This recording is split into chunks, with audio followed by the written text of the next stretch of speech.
हरे कृष्णा। सभी भक्तों का स्वागत है आज की भगवद गीता क्लास में। पहले मंगलाचरण करते हैं। बिना कर रहा है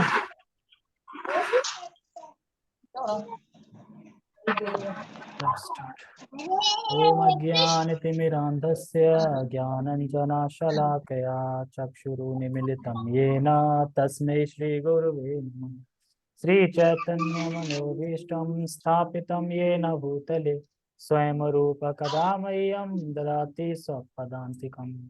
वन्देऽहं श्रीगुरो श्रीयुतापदकमलं श्रीगुरून् वैष्णवांश्च श्रीरूपं साग्रजातं सहगण रघुनाथं वितं तं सजीवम् साद्वैतं सावधूतं परिजन सहितं कृष्ण चैतन्य देवं श्री राधा कृष्ण पादान सहगण ललिता श्री विशाखांत विशांच हे कृष्ण करुणा सिंधु दीन बंधु जगतपते गोपेश गोपिका कांत जगत्पते राधा कांता गोपेशगोपिका नमस्ते। राधाकान्ते तप्त नमस्ते। कांचन गौरांगी राधे वृंदावनेश्वरी वृषभानुसुते देवी प्रणमामि हरिप्रिये। वाञ्छाकल्पतरुभ्यश्च कृपा सिन्धुभ्य एव च पतितानां पावनेभ्यो वैष्णवेभ्यो नमो नमः। जय श्री कृष्ण चैतन्य प्रभु नित्यानंद श्री अद्वैत गदाधर श्रीवासादि गौर। गौर भक्ति हरे वृंदा कृष्णा कृष्णा कृष्णा हरे हरे हरे राम राम राम राम राम हरे हरे रामाय रामभद्राय रामचंद्राय वेदसे रघुनाथाय नाथाय सीतया पते नमः। नमो विष्णुपादाय कृष्णपृष्ठाय भूतले श्रीमते भक्तिवेदांत स्वामिनि इति नामिने नमस्ते सारस्वते देवे गौरवाणी प्रचारिणे मेरे विशेष शून्यवादी पाश्चात्य देशिकारिणे। हरे कृष्णा।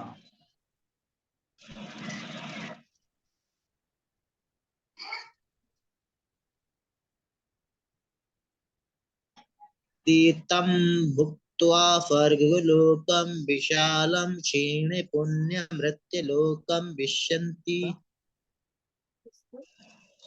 एवं त्रयीधर्ममनुप्रपन्ना गतागतं कामकामा लभन्ते। क्या हो रहा है ये क्यों मेरा।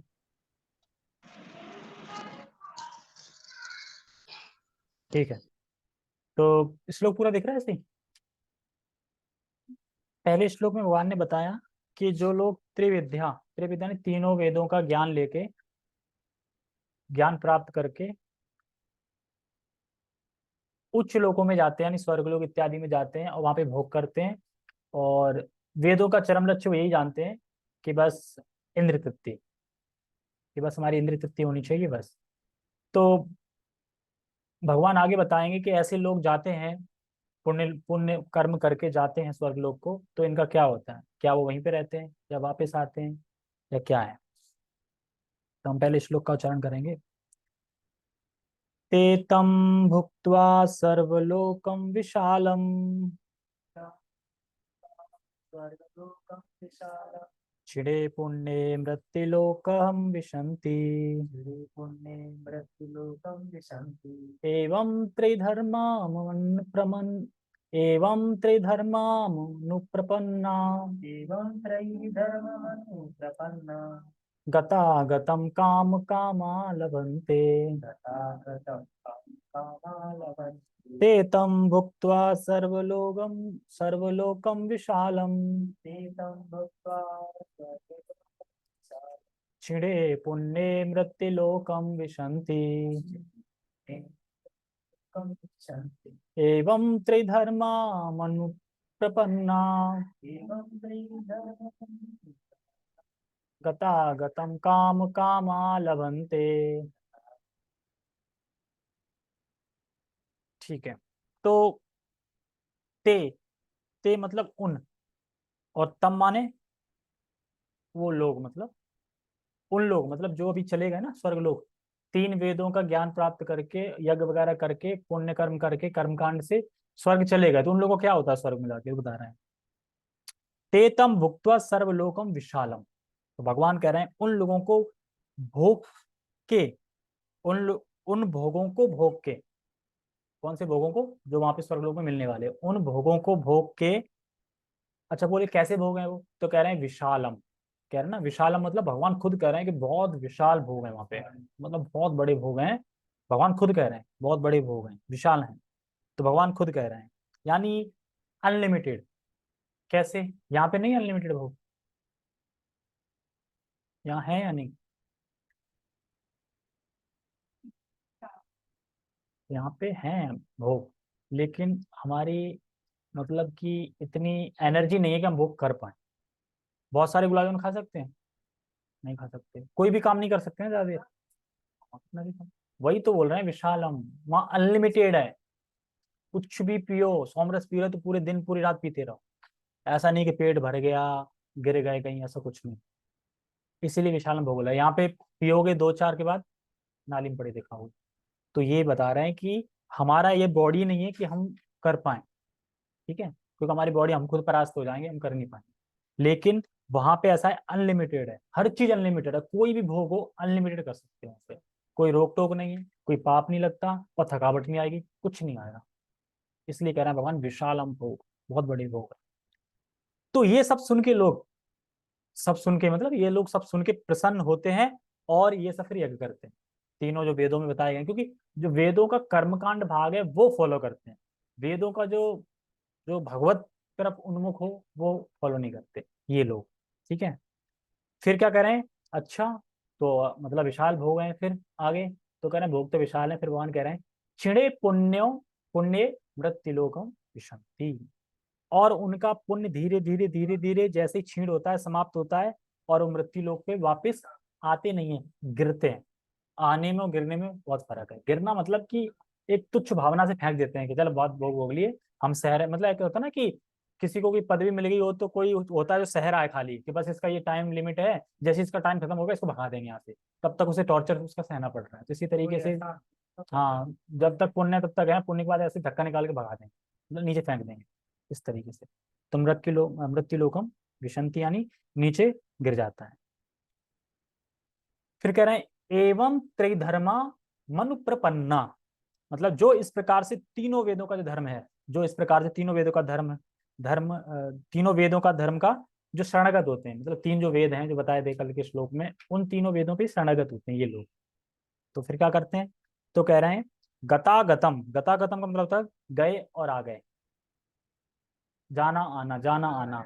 मतलब हमें ऐसा लग रहा है ना कि बहुत गए स्वर्ग में, बहुत काफी टाइम के बाद आए, लेकिन शाश्वत टाइम के हिसाब से देखेंगे तो कैसे है, गए आए गए आए। कहीं बेवकूफ नहीं है, जा रहा है आ रहा है, जा रहा है आ रहा है, उसी साइकिल के चक्कर में फंसा है। तो ऐसे ही लोग फंसे रहते हैं। गता गतम मतलब गए आए, गए आए, गए आए, ऐसे करते हैं गता गतम।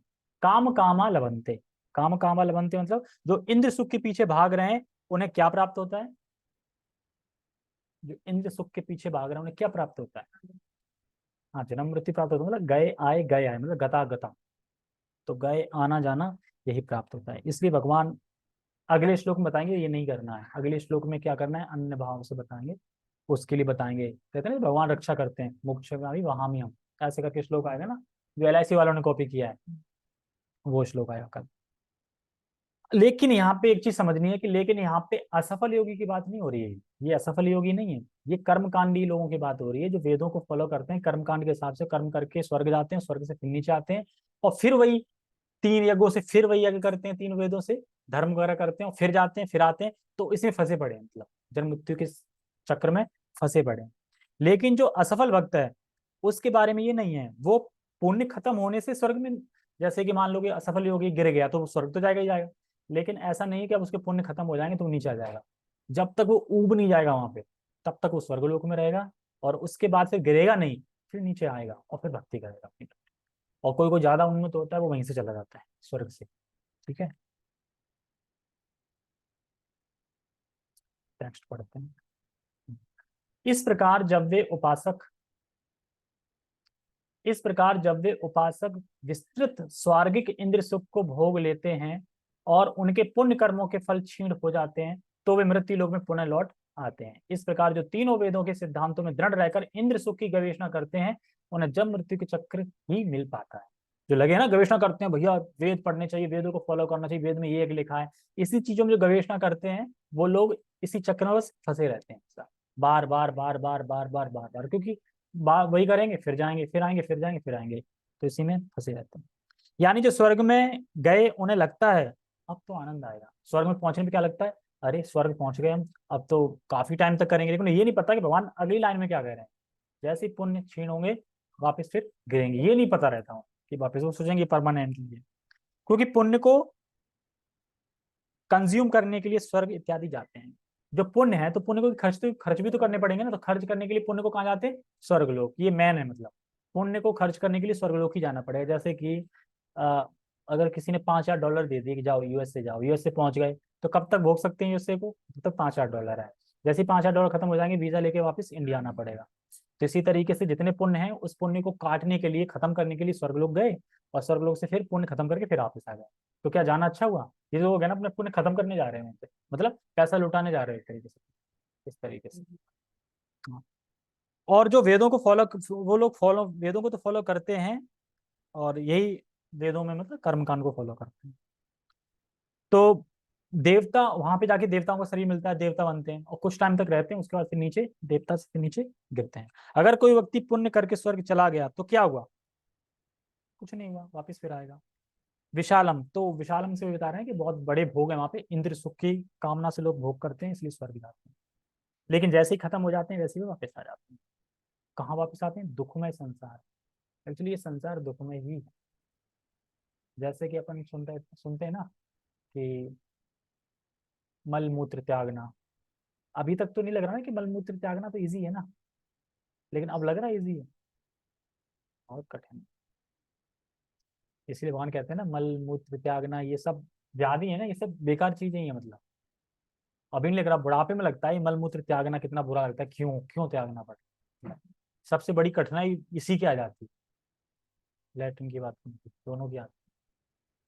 तो यही चीज बता रहे हैं, इसीलिए भक्ति करके निकलो।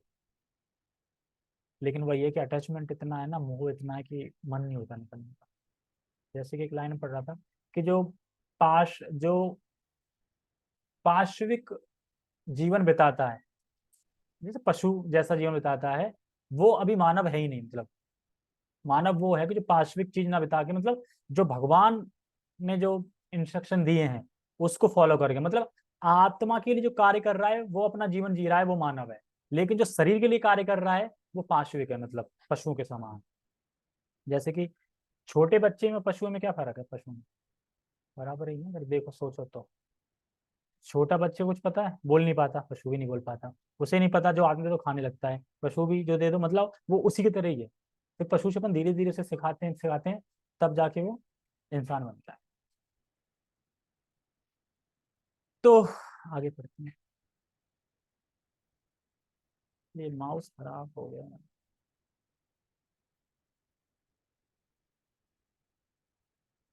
ठीक। तात्पर्य, जो स्वर्ग लोक प्राप्त करता है उसे दीर्घ जीवन तथा विषय सुख की श्रेष्ठ सुविधाएं प्राप्त होती है, तो भी उसे वहां सदा नहीं रहने दिया जाता। पुण्य कर्मों के फलों के क्षीण होने पर उसे पुनः इस पृथ्वी पर भेज दिया जाता है। जैसे पांचाग्नि की जो विद्या बताई थी ना, 8वें अध्याय में आई थी। जैसे कि कोई यज्ञ करता है श्रद्धा से, और फिर श्रद्धा की आहुति देता है अग्नि को, और अग्नि की आहुति फिर सोम राजा जो होते हैं ना, सोम मतलब कि स्वर्ग के जो देवता होते हैं उसमें, फिर सोम इत्यादि से फिर बादल में दी जाती है, बादल से पृथ्वी में, पृथ्वी से फिर पानी में, पानी से फिर अन्न में, अन्न से फिर, तो ये पांचाग्नि विधि एक तरीके से। तो ये इस विधि में फंसे रह जाते हैं ये लोग, तो पुण्य कर रहे हैं ना, जा रहे हैं इस विधि में, ये लोग फंसे रह जाते हैं। और कह रहे हैं भेज जाता है। जैसा कि वेदांत सूत्र में इंगित किया गया है, जन्मादस्यत जन्मादस्यता, जिसने पूर्ण ज्ञान प्राप्त नहीं किया या जो समस्त कारणों के कारण कृष्ण को नहीं समझता, वह जीवन के चरम लक्ष्य को प्राप्त नहीं कर पाता। वह बारंबार स्वर्ग को तथा फिर पृथ्वीलोक को आता जाता रहता है। ये प्रभु बताए गता गतम, गया आया रहता है। मानो वह किसी चक्र में स्थित हो। ऐसा लगना है, ऐसा ध्यान से देखो कि तुम, और भी मतलब ऊपर से देखो कि एक चीज है और उसमें वो आदमी वही वही चीज कर रहा है बार बार, तो ऐसा लगना है एक चक्कर में फंसा हुआ है। तो पूरा संसार में आए ना चक्र में फंसे हुए हैं एक तरीके से, हमें लग नहीं रहा। जब इस पृथ्वी से बाहर निकलेंगे तो देखेंगे अरे एक गोला घूम रहा है, एक गोला है, उसके अंदर सारा कुछ हो रहा है, उसके अंदर मैं तै तेरा मेरा तेरा सब चल रहा है। और बाहर जो निकलेगा उसके लिए क्या है, इसमें बिल्डिंगें बना रहे हैं, ये कर रहे हैं, वो कर रहे हैं, सारा कुछ हो रहा है क्या, एक गोला घूम रहा है, कभी भी कहो खत्म हो जाए, है ना, उसके अंदर सब चल रहा है, पृथ्वी के अंदर। नीचे आता है, सारांश यह है कि वह वैकुंठ लोक ना जाकर स्वर्ग तथा मृत्यु लोक के बीच जन्म मृत्यु चक्र में घूमता रहता है। देखो जो लोग भोग के कार्य करते हैं, उन जो लोग भोग के कार्य करते हैं तो उनकी चेतना को चेतना को आवृत कर लेती है क्या, भोग। जैसे हम जब भी भोग भोग रहे हो तो हमें टाइम का पता नहीं चलेगा, और वही हम तपस्या करो तो टाइम बता कितनी देर हो गई। तपस्या करो टाइम का पता चलता है ना, अरे 2 घंटे हो गए, 3 घंटे हो गए। जब भोग भोग रहे हैं तब पता ही नहीं चलता। मान लो कोई डिस्को में कोई डांस कर रहा है, पता चलता है क्या टाइम हो रहा है क्या नहीं हो रहा है, उस समय भी निकलेगा। तो उसकी चेतना को आवृत कर लिया है। एक तो उसे ये समझ में नहीं आ रहा है कि भाई मृत्यु भी होगी तुम्हारी, वो भूल चुका है उस टाइम पे जब भोग रहा है। और दूसरा वो ये नहीं समझ पा रहा है कि मैं टाइम व्यर्थ कर रहा हूँ, मतलब टाइम निकल रहा है, टाइम बीत रहा है, ये पता नहीं चल रहा उसको। और जब हम तपस्या करते हैं तो फिर भाव क्या आता है, तपस्या करने से मतलब मृत्यु भी आएगी, और तपस्या कर रहे हैं तो टाइम का भी भाव होता है, यार टाइम निकला जा रहा है। दोनों चीज होती है ना, तो ये होती है, तो भोग वृत्ति होती है। तो हमें समझ नहीं पाते, और क्यों नहीं समझ पाते हैं, क्योंकि हम कार्य उसे मतलब वो कार्य उसे बांध रहे हैं, इसलिए हम बार बार ऊपर नीचे होते रहते हैं। एक तो वो ये भूल जाता है कि मृत्यु आने वाली है, दूसरा ये भूल जाता है कि समय निकल, इसलिए फिर ये चक्कर में फंसा रहता है। और भोग का ये स्वभाव ही है कि हम ये भूल जाते हैं कि हमें मरना है या हमारा समय व्यतीत हो रहा है।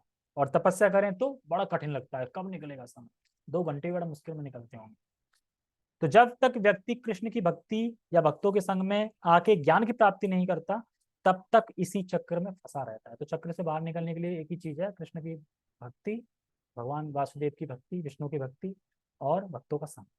तभी हम इस संसार से निकल सकते हैं, क्योंकि इस संसार से निकलने के लिए क्या है, एक होल है छोटा सा, उस होल में बाल का 100वां भाग, है ना, उसका फिर 10,000वां भाग, 10,000वां भाग ही निकल सकता है। तो हम वहां पे कैसे निकलेंगे, आत्मा ही उतनी छोटी है ना, आत्मा ही निकल सकती है ना, तो सूक्ष्म शरीर निकलेगा ना स्थूल शरीर निकलेगा। स्थूल शरीर तो यहीं पे त्याग के चले जाएंगे, तो 5 चीजों से बना हुआ है। और स्थूल शरीर जो मन बुद्धि अहंकार, इसको भी अगर ये भी भरा पड़ा होगा ना तो ये भी अगला शरीर का निर्माण करेगा। ठीक है, तो इसको भी छोड़ना पड़ेगा, तब जाके निकल पाएंगे। जैसे कि नल कुंवर और मणिग्रीव की बात थी ना, कि गंगा की नदी में भी भूख कर रहे थे, बताओ। मतलब गंगा नदी में इतनी ताकत नहीं कि उन्हें शुद्ध कर देती, लेकिन जब नारद जी आए तो नारद जी का जब शुद्ध भक्त का संग मिला तो हो गया ना फिर बाद में उनका उद्धार, जो कि अभी लीला आने वाली है। ठीक है, पर ऐसे लोग कर्म मार्ग भोग मार्ग में पड़े रहते हैं, इसलिए इसलिए वे समझ नहीं पाते, क्योंकि कर्म मार्ग भोग में पड़े रहते हैं। अच्छा तो यह होगा कि सच्चिदानंदमय जीवन भोगने के लिए वैकुंठ लोक की प्राप्ति की जाए, क्योंकि वहां से इस दुखमय संसार में लौटना नहीं पड़ता। अब अगर दुख आ रहे हैं संसार में तो आश्चर्य की बात नहीं है, दुख नहीं है। अगर दुख ना आए तो आश्चर्य करना चाहिए, सुख क्यों आ रहे हैं, सुख का संसारी में सुख क्यों मिल रहे हैं, वो सुख नहीं है, वो भी दुख ही है, और लग रहा है कि सुख है, क्योंकि दुख की कमी। ओके, अभी छोटे छोटे श्लोक चल रहे हैं बिल्कुल, तो हम एक बार वो दामोदर अष्टकम कर लेते हैं, उस पर देख लो अगर देखना है। श्री श्री दामोदर अष्टकम की जय, श्री श्री दामोदर भगवान की जय, श्री कार्तिक मास की।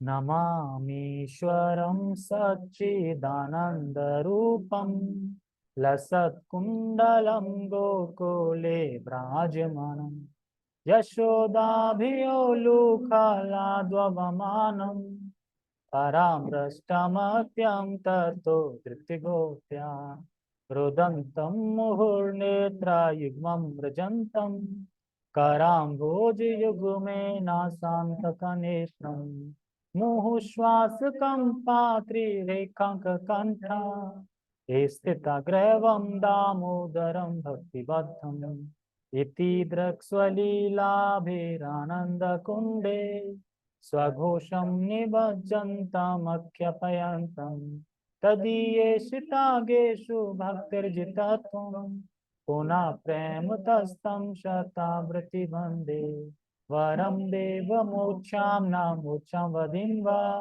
न चान्ये व्रणे हम वर्षादपि इदं ते वपुर्नाथ गोपाल बालम सदा मे मनस्या विरसं किं मन्ये इदं ते मुखाम्भोजमत्यन्तनीले व्रतं कुन्तले स्निग्धरक्तेक्ष च गोप्या मुहुश्चुम्बितं बिम्बरक्तधरं मे मनस्या विरास्तामलं लक्ष्यलाभे नमो देव दामोदर अनंत विष्णु प्रसीद प्रभो दुख जलाब्धिनगम कृपा दृष्टि दृष्टि दीनं बतानु ग्रहाणेश मामज्ञे मेद्य छिद्रस्य कुबेरात्मजो बद्ध मृत्युवे यद् त्वया मोचितो भक्ति भाजो कृतो च तथा प्रेम भक्तिं स्वं काम्य प्रयच्छ नमोचे ग्रहो में अस्ति दामोदरे हम नमस्ते स्तुतो दामने स्फुर्दीप्ति धामने त्वदीयोदरायाता विश्वसधामने नमो राधिकाये त्वदीय प्रियाये नमो राधिकाये त्वदीय प्रियाये नमो अनंत लीलाये देवाय तुभ्यं नमो अनंत लीलाये देवाय तुभ्यं हरे कृष्णा कृष्णा कृष्णा हरे हरे हरे राम राम राम हरे हरे। श्री श्री दामोदर भगवान की जय, श्री महामहोत्सव की जय, कार्तिक मास की जय, जगत गुरु श्रील प्रभुपाद की जय, श्रीमद् भगवद गीता की जय, दैनिक गौर प्रमानंदे।